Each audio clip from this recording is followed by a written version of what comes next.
Bonjour mes chers co-créateurs. Donc après la petite visite du jardin, comme je vous l'ai déjà dit, je fais d'abord un texte et après une petite vidéo pour commenter un petit peu mon texte. Donc aujourd'hui le sujet dans Matin Zen, c'est l'abondance. Qu'est-ce que l'abondance? Que ce soit financier, que ce soit au niveau sentimental, au niveau professionnel, euh, nous sommes souvent en désharmonie avec ce que nous souhaitons et déclenchons même des situations qui nous plongent dans un mal-être, dans des situations conflictuelles, euh, dans des découvertes permanentes, on se sabote au niveau réussite, que ce soit professionnel, sentimental, etc. Et souvent, c'est vraiment parce que nous sommes freinés par des mémoires, par une éducation souvent religieuse, euh, des parents qui ont eu un passif très modeste ou qui ont connu la guerre. Moi, par exemple, mes parents, comme mon père, la guerre d'Algérie, la guerre d'Indochine. Maman a connu aussi la faim. Bon, elle nous raconte des histoires. Elle a été aussi donc élevée en partie chez des bonnes sœurs. Donc c'est vrai que j'ai vu mes parents dans les notions de beaucoup de sacrifices pour nous. Et c'est vrai que j'ai beaucoup de mal avec le côté matériel et financier. Mais ce qui m'a toujours causé finalement moi-même pour moi-même des problèmes parce que finalement je me suis toujours sabotée au niveau de ma réussite et, euh, et je me suis rendu compte aujourd'hui après un gros travail que je ne savais pas recevoir. Mais je ne savais pas recevoir sur beaucoup de plans. Je ne savais pas recevoir sur le plan sentimental. Je ne savais pas recevoir au niveau familial et je ne savais pas recevoir au niveau financier, travail, reconnaissance. Je me sabotais énormément et j'en ai beaucoup souffert finalement parce que euh,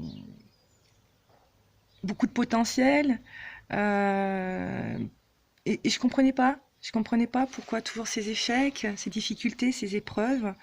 Et, euh, et dernièrement, après avoir fait tout un cheminement, un travail, après en guidance, euh, quand un certain équilibre, un bonheur est arrivé à moi, ma pensée a été c'est trop beau, qu'est-ce qui va m'arriver? Et j'ai déclenché finalement un souci santé qui m'a mis au pied du mur et finalement, je le savais que je travaillais sur le recevoir, mais je n'arrivais, entre le savoir intellectualiser, être conscient du problème et arriver à déverrouiller, c'est compliqué. Et puis, donc j'ai travaillé, bien évidemment, sur le recevoir. Puis finalement, ce souci qui m'est arrivé, ce gros souci, parce que c'est pas rien, m'a mis devant la réalité. Et c'est vrai qu'aujourd'hui, euh, je relativise et j'accepte de recevoir parce que justement, ça m'a permis de bien cogiter par rapport à ça et que justement, non seulement j'ai besoin de recevoir, mais je reçois. Seulement, voilà, on a du mal à voir ce qu'on reçoit et on voit surtout ce qu'on ne reçoit pas. Et on attire à soi beaucoup de choses négatives, de certaines rencontres qui ne vont jamais se concrétiser, ou foirées, ou conflictuelles, ou toxiques, des manipulateurs pervers narcissiques. Des tromperies, des trahisons en tout genre. Ça va être aussi au niveau familial beaucoup de conflits. Les gamins aussi vont porter beaucoup de choses de par nos bagages à nous aussi, notre façon de nous comporter, d'être, etc. émotionnellement. Euh, Professionnellement, eh bien, on va avoir du mal à être reconnu au niveau de notre compétence, on va se saboter. Par exemple, moi, dans mon domaine, en plus, comme on entend souvent que quand on a des facultés, bah, enfin, on appelle ça don, moi j'appelle pas ça don, mais j'appelle bien faculté que nous avons tous, qui peut aussi se travailler, se développer, eh bien, il fallait pas être payé. Oui, bah, c'est sûr. Seulement, voilà, comment on fait pour nourrir une famille et comment on fait pour, puisqu'il faut se déclarer pour payer nos charges, etc. Surtout quand on a 4 enfants et qu'il faut s'en occuper et il y a pas de salaire qui rentre à part le nôtre. Donc, bah, ce qui m'a valu de me retrouver dans une belle misère financière, dans des grosses difficultés, mais bien polluée aussi. Et puis extrêmement fatiguée avec des soucis de santé qui ont traîné et qui m'ont forcé à arrêter ce que je faisais parce que je ne pouvais pas continuer à ce rythme-là, hein, avec 2 francs 6 sous. Donc aujourd'hui, je n'ai pas de souci avec cela. Bien sûr que c'est important d'être reconnu soi-même. Donc je me reconnais dans ce que je fais, le temps que j'investis, que je passe, donc c'est une façon aussi de me protéger. J'ai envie d'avoir un bon salaire, oui, j'ai envie d'avoir de l'argent. Pourquoi? Pour me faire plaisir, pour faire plaisir à mes enfants, pour pouvoir me coucher tranquillement, pour payer mes factures. Pour pouvoir faire des choses aussi qui me tiennent à cœur, pour aider les autres, parce que c'est vrai que il y a quand même, faut pas se leurrer, il y a des choses qu'on peut faire avec de l'argent et qui me faciliteraient bien la vie. Ouais, j'ai envie de me faire plaisir. J'ai été séparée de mes chevaux justement avec toute une accumulation de soucis, parce que j'ai perdu 3 frères et sœurs, des soucis de santé, des soucis de couple. Donc, et là, je les ai retrouvés, mais j'ai jamais lâché au fond de moi mes objectifs.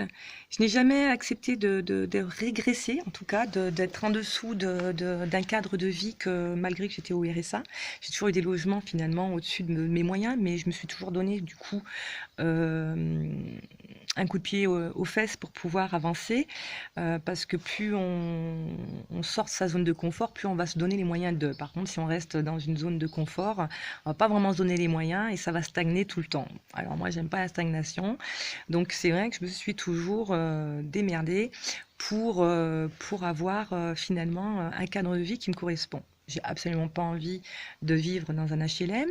J'ai vécu, je sais ce que c'est, je n'ai pas envie. J'ai connu aussi le foyer. Euh, et j'ai jusqu'à présent, je touche du bois, eu des belles maisons, des beaux coins, et je me suis toujours donné les moyens pour pouvoir entretenir un certain cadre de vie, plus que financièrement, parce que j'ai jamais pu gagner beaucoup d'argent, hein, au contraire, bien au contraire, je me suis beaucoup appauvrie. Mais bizarrement, il y a toujours eu des synchronicités qui ont fait que je m'en suis toujours sortie. C'est ce qui me donne la foi de me dire qu'il y a toujours quelque chose et qu'il ne faut pas avoir peur de réaliser jusqu'au bout ses rêves. Ça prend du temps, mais les choses se réalisent quand on a la volonté de se mettre dans l'action, d'y croire et d'avoir la foi. Il ne faut pas y mettre un temps, c'est vrai, parce que tout arrive au bon moment quand nous sommes prêts. Et il y a le retour forcément de la loi universelle, cette fameuse loi de l'attraction. Donc après ce travail, euh, qui a duré des années. J'ai pu faire la rencontre de la flamme jumelle, du masculin féminin sacré, de pouvoir les faire, de fusionner avec le masculin féminin sacré pour transcender, illuminer, ce qui a fait que les 2 serpents qui s'entrecroisent, a pu monter et réveiller. C'est donc cette fameuse Kundalini. Et suite à ça, j'ai fait des voyages en astral. Mon travail de déprogrammation, de nettoyage karmique, etc., a bien fonctionné. Je suis revenue au point zéro. Ça a été très déstabilisant. Et puis ça continue au niveau énergétique jusqu'à mon problème de santé. Entre-temps, la chance, c'est que justement, j'ai fait une belle rencontre qui fait que Cette personne, en tout cas, mon compagnon, savait dès le départ il avait une mission au niveau de la guérison. On savait tous les deux que nous deux, nous étions ensemble pour guérir nos dernières blessures, mais pas de cette façon où le petit Calimero. C'était beaucoup plus spirituel et c'est ce qui s'est passé, et c'est ce qui se passe encore. Donc, j'ai réalisé à quel point j'avais du mal à recevoir le bonheur. Donc, nous sommes beaucoup de personnes comme ça et nous nous sabotons dans la réussite. Quand nous déverrouillons ces mémoires, bizarrement, c'est plus fluide et tout arrive à soi. Donc, ayez confiance, ayez la foi, déverrouillez, déconditionnez.